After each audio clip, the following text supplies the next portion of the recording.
जमीन विक्री घोटाळा प्रकरणात गुन्हा दाखल झालेल्या दिग्विजय पाटील राहत असलेल्या पुण्यातल्या गोखले नगर भागात साम टीव्हीची टीम पोहोचली। पुण्यातील मुंढवा भागातील 40 एकर जमिनीच्या खरेदीचा दस्त केल्यानं अमेडिया कंपनी वादाच्या भोवऱ्यात अडकली।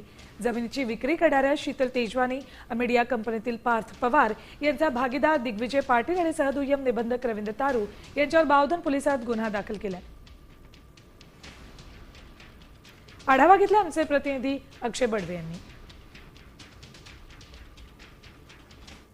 पुणे शहरातल्या मुंढवा भागात असलेल्या जमीन व्यवहार प्रकरणी आता गुन्हा दाखल करण्यात आलेला आहे।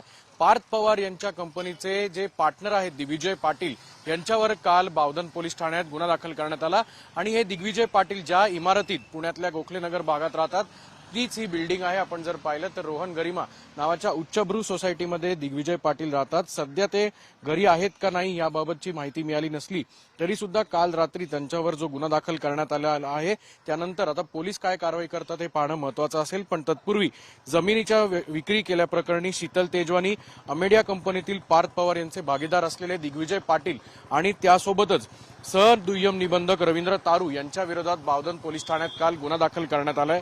त्यामुळे पार्थ पवार यांचं नाव सध्या या गुन्ह्यात जोडलं गेलं नसलं तरी सुद्धा त्यांचे भागीदार, व्यावसायिक भागीदार असलेले दिग्विजय पाटील यांच्यावर गुन्हा दाखल करण्यात आलाय। कॅमेरामन सुमित भोसलेसह अक्षय बडवे, साम टीव्ही न्यूज, पुणे।